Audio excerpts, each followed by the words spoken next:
ఇక ఇద్దరు టీడీపీ ఎమ్మెల్యేలను అధిష్టానం వివరణ కోరింది. ఒకటి విజయవాడ సెంట్రల్ ఎమ్మెల్యే బోండా ఉమా అయితే, రెండు ఆళ్లగడ్డ ఎమ్మెల్యే అఖిలప్రియ.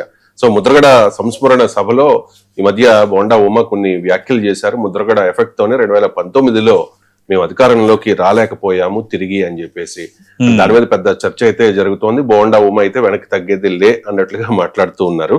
అండ్ అఖిలప్రియ అహోబిలం వివాదం. సో ఏంటి అంటే వివరణ కోరింది, అంటే ఈ కమిటీ ముందు హాజరైనట్టుగా సమాచారం. సో ఎటువంటి వివరణ ఇచ్చారు, ఏం జరుగుతుంది అంటే ఇక్కడ బోండా ఉమా వ్యవహారం అనేది తెలుగుదేశం పార్టీలో చాలా పెద్ద చర్చకే కారణమైంది. ఎందుకంటే ఒక శాసనసభ్యుడు ఒక సభకు హాజరవ్వటం, చేసిన వ్యాఖ్యలు అనేది పెద్ద దుమారం రేపే. ఎందుకంటే ఆ సభ జరిగింది కాపు ఉద్యమ నేత ముద్రగడ సంతాప్ సభ, దాసరి రామ్ అనే ఒక కాపు ఉద్యమ నేత నిర్వహించిన సభ. అయితే ఇక్కడ అన్ని పార్టీల శాసనసభ్యులు హాజరయ్యారు. వైఎస్ఆర్ కాంగ్రెస్ పార్టీకి చెందిన మాజీ శాసనసభ్యులు, మాజీ మంత్రులు కూడా హాజరయ్యారు.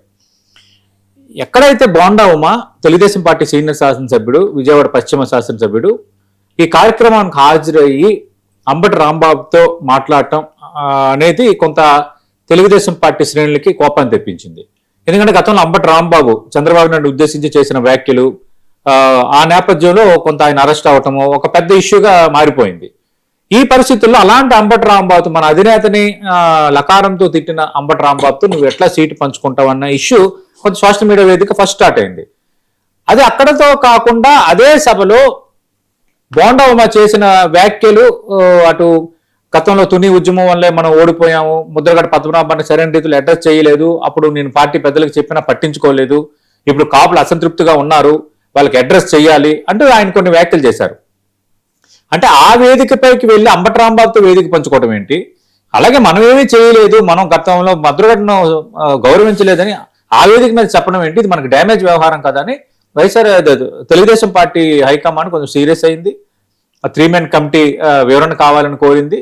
అలాగే ఈ విషయంలో బోండా ఉమా కూడా కొంత తగ్గేటట్టుగా కనిపించటం లేదు.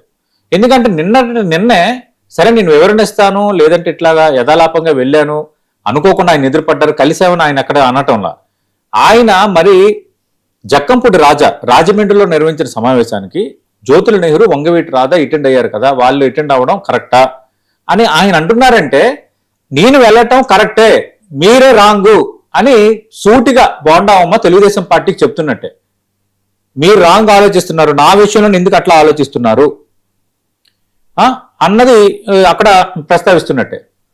అందుకు ఇదేంటంటే ఇవన్నీ కూడా కొంత తెలుగుదేశం పార్టీలకు ఒక దుమారానికి కారణమయ్యాయి.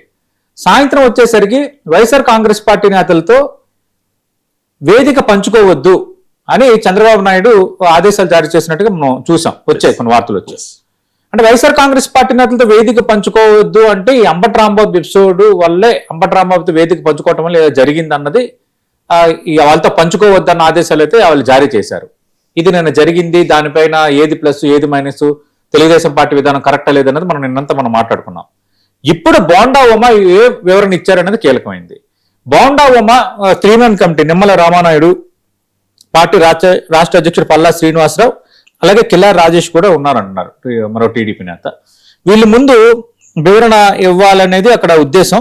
మరి ఆయన ఏ వివరణ ఇచ్చారు అంటే నిన్న ఏదైతే గట్టిగా మాట్లాడారో అంతే గట్టిగా మాట్లాడారా, లేదు ఎందుకు ఇది వివాదాన్ని పెద్ద చేసుకోవటం, తెలుగుదేశం పార్టీలో ఒక సీనియర్ శాసనసభ్యుడిగా ఉన్నాను, ఎందుకు ఈ వివాదాన్ని మళ్ళీ పెద్ద చేసుకోవటం అని కొంత సౌమ్యంగా కొంత వెనక్కి తగ్గి అంబటి రాంబాబు అక్కడ ఎదురుపడ్డారు, మాట్లాడాల్సి వచ్చింది. ఇందులో వేరే అభిప్రాయాలు ఏమీ లేవు, పార్టీ అధినేతపై ఎవరు వ్యాఖ్యలు చేసినా నేను కూడా ప్రత్యర్థిగానే చూస్తాను, అలాగే కాపు విషయంలో మాత్రం అసంతృప్తి ఉంది, మనం అడ్రస్ చేయాలి, మన కూటమిగా అడ్రస్ చేయాలి అని ఏమైనా చెప్పారా, లేదంటే నిన్న ఏదైతే వ్యాఖ్యలు చేశారో దానికి కట్టుబడి చెప్పారా అనేది మనం వేచి చూడాలి.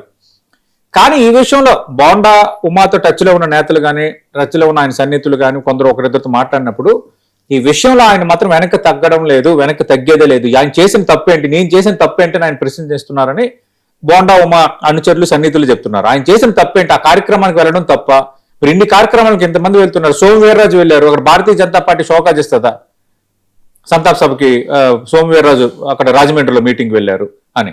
టీడీపీలో ఒక వర్గం ఇప్పుడు తెరవలితేట్లుగా ఏం చేస్తుంది తెలుసా రవి గారు, టీడీపీలో ఒక వర్గం ముద్రగడ కాపు ఉద్యమ నేత కావచ్చు కానీ వైఎస్ఆర్ కాంగ్రెస్ పార్టీ నేత కదా, ఇప్పుడు వైఎస్ఆర్ కాంగ్రెస్ పార్టీ ఎఫిలియేటెడ్ నేత కదా, అతను కుమారులు వైఎస్ఆర్ కాంగ్రెస్ పార్టీలో ఉన్నారు అంటే అప్పుడు అది వైఎస్పీ నేత సంతాప్ సభకి టీడీపీ నేతకి ఇతను ఎందుకు వెళ్తాడని సోషల్ మీడియాలో కింద అటాక్.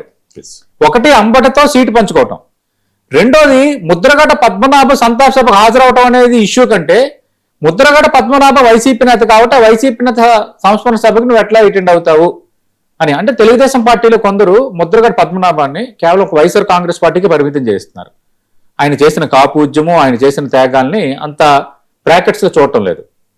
మరి అతను తెలుగుదేశం పార్టీలో కూడా ఉన్నాడు కదా, కాంగ్రెస్ పార్టీలో ఉన్నాడు కదా ముద్రగడ పద్మనాభం. అంటే ఈ విధంగా ఏమైపోయిందంటే ఈ బోండా ఉమ్మ వ్యవహారంతో ఇదంతా ఒక రప్చర్ అయిపోయి కొందరు కాపు నేతలు అంటున్నారు ఏంటంటే బోండా అంటే ముద్రగడ విషయంలో అంటే Telugu Desam party stand, Telugu Desam party model ఏ విధంగా ఉంది అన్న అంశాన్ని మరికొందరు కాపు సామాజిక వర్గం నేతలు ఇప్పుడు తెర ముందుకు తెస్తున్నారు. సరే, ఈ విషయంలో తెలుగుదేశం పార్టీ స్టాండ్ ఏంటి అనేది మనం పక్కన పెడుతుంది, అప్రస్తుతం అవుతుంది. కానీ బోండా ఉమా విషయంలో మాత్రం మరి బోండా ఉమా ఏం వివరణ ఇచ్చారు, ఆ వివరణతో 3-man కమిటీ సంతృప్తి చెందిందా, మరి బోండా ఉమా వివాదం సమసిపోయిందని పల్లా శ్రీనివాసరావు ప్రకటన చేస్తారా, ఒకవేళ బోండా ఉమా వెనక్కి తగ్గకపోతే బోండా ఉమా భవిష్యత్తు కార్యాచరణ ఏంటి అన్నది ఆసక్తికరం. ఎందుకంటే విజయవాడలో విగ్రహం కూడా పెడతామన్నారు. మొన్న ముద్రగడ మరణం తర్వాత ఏమైందంటే మళ్ళీ కొంత కాపు నేతల్లో కదలికి వచ్చింది. పార్టీలు వేరైనా మళ్ళీ కాపు సామాజిక వర్గ నేతలు ఒకరికొకరు కలవడం, ఒకరికొకరు మాట్లాడుకోవడం అనేది ఇప్పుడు జరుగుతోంది. మరి ఇదంతా వీళ్ళంతా ఏకమయ్యి ఏకీకృతమయ్యి ఒక డెసిషన్ కి కట్టుబడతారా, ఎవరైతే మా డిమాండ్లు నెరవేరుస్తారో వాళ్ళకి మద్దతు ఇస్తామని చెప్తారా లేదంటే చూడాలి. దానికి బోండా ప్రాతిపదిక అవుతారా, లేదంటే పార్టీ శాసనసభ్యుడిగా ఉన్నాడు కాబట్టి మొన్న ఇచ్చిన దానికి వివరణ ఇచ్చి అక్కడితో కూల్ అయిపోతారు అనేది మనం చూడాలి. రెండోది, ఇంకో ఎమ్మెల్యే ఆళ్లగడ్డ మాజీ మంత్రి భూమా అఖిలప్రియ ఇష్యూ కూడా ఇప్పుడు మేజర్ ఇష్యూ అయిపోయింది. ఆమెకి మాజీ ఎమ్మెల్యే గంగుల నానికి మధ్య ఉన్న ఘర్షణ ఇప్పుడు రాజకీయంగా చర్చనీయాంశం అవుతుంది. కేవలం ఇద్దరు నాయకుల మధ్య ఉన్న వ్యక్తిగత విభేదం కారణంగా ఇది రాజకీయ రంగు పులుముకోవడం, దీంతో టీడీపీ అప్రమత్తమైన నేపథ్యంలో ఆమె కోసం ప్రత్యేకంగా వివరణ తీసుకోవాలని డిసైడ్ అయింది. ఈ పరిస్థితుల్లో ఏంటంటే అటు భూమా అఖిలప్రియ, ఇటు బోండా ఉమా వీళ్ళందరూ రావటం, నిన్న ఎమ్మెల్యేలు ఎవరితో కలవద్దని టీడీపీ ఆంక్షలు పెట్టడం ఇవన్నీ చూస్తుంటే ఒక రకంగా తెలుగుదేశం పార్టీ అంటే ఓపెన్ గా మనం చెప్పొచ్చు, కంపారిటివ్లీ మిగతా పార్టీస్తో పోల్చుకున్నప్పుడు తెలుగుదేశం పార్టీలో కొంత క్రమశిక్షణ అనేది ఉంటుంది, కొంచెం ఆ సిస్టమ్ అనేది కొంచెం సిస్టమేటిక్ గా ఉంటుంది.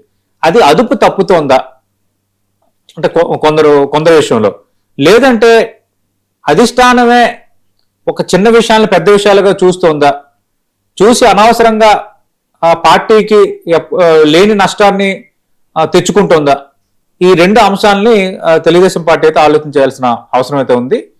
ఇదేమైనా బోండా ఉమా వ్యవహారం ఇంకా చల్లారు లేదన్నట్టుగానే ఉంది వాతావరణం.